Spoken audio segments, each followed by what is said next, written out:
Hello guys नमस्ते welcome to भिजिटिज। आज म तपाईहरुलाई एकदमै इम्पोर्टेन्ट भिडियो सो गराउन गइरहेको छु। काइनमास्टरको वाटरमार्कलाई पर्मानेन्ट रूपमा कसरी डिलिट गर्न सकिन्छ, अर्थात् तपाईले काइनमास्टर मार्फत भिडियो बनाउनुहुन्छ भने तपाईले भिडियोको शीर्ष स्थानमा मेट विथ काइनमास्टर देख्न सक्नुहुन्छ। त्यसलाई टोटल्ली रूपमा कसरी रिमुभ गर्न सकिन्छ आजको भिडियो मार्फत मैले यसैको जानकारी तपाईहरुलाई गराइरहेको छु। पक्कै पनि मेरो च्यानललाई सब्स्क्राइब गर्नुहोला, साथै छेउमा भएको बेल आइकनलाई पनि क्लिक गर्नुहोला। सो तपाईले यहाँ देख्न सक्नुहुनेछ काइनमास्टरको लोगो वाटरमार्क। सो यसले भिडियोको रूपलाई त्यति राम्रो देखाउन सक्दैन। रेड बटनमा देख्न सक्नुहुन्छ काइनमास्टरको लोगो। सो यसलाई हामीले कसरी नर्मल रूपमा हटाउन सकिन्छ भनेर मोबाइलको डिस्प्लेमा जाउँ। सो क्रोम ब्राउजर ओपन गरेर यहाँ तपाईले काइनमास्टर mooddigibin.com टाइप गरे पश्चात यो ओपन भइसकेको छ। फर्स्टलाई चाहिँ क्लिक गरौँ। त्यसपश्चात यहाँ म अप्सन खोजिरहेको छु।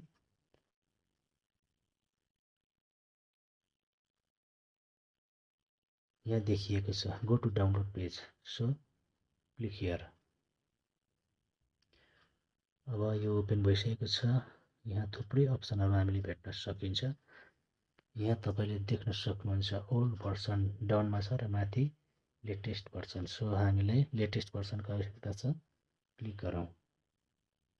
अब यो डाउनलोड हुन्छ केही समयमा। सो दर्शकवृन्द, काइनमास्टर अहिले धेरै मानिसले युज गरिसकेको हुनाले यो एकदमै युट्युब भिडियोको लागि जरुरत पर्दछ। सो यसलाई इन्स्टल गरौँ र इन्स्टल हुँदै गर्दा जुन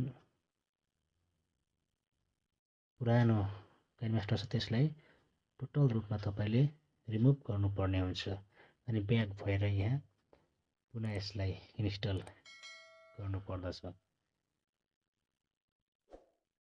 सो यो इन्स्टल भइसके पछाडि म तपाईहरुलाई ओपन गरेर देखाउने छु। जुन पहिले र अहिलेमा तपाईले केही पनि यहाँ धेरै फरक देख्न हुनेछ। यो एकदमै लाइभ प्रुफ हो गाइज। तपाईले ध्यान दिएर हेर्नु होला भिडियोलाई। केही पनि आई होप तपाईलाई यस भिडियोले वाटरमार्क कसरी हटाउने भन्ने कुराको 100% जानकारी दिनेछ।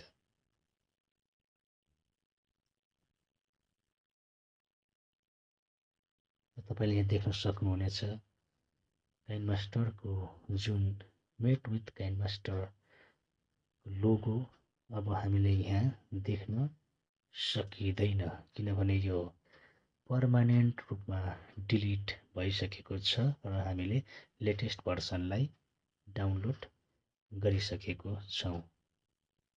सो गाइस, भिडियो हेरेर कस्तो लाग्यो प्रतिक्रिया अवश्य दिनुहोला र सब्स्क्राइब गर्न भने नबिर्सिनुहोला, किनभने म यस्तै किसिमको जानकारीमूलक भिडियोहरू तपाईहरु समक्ष लिएर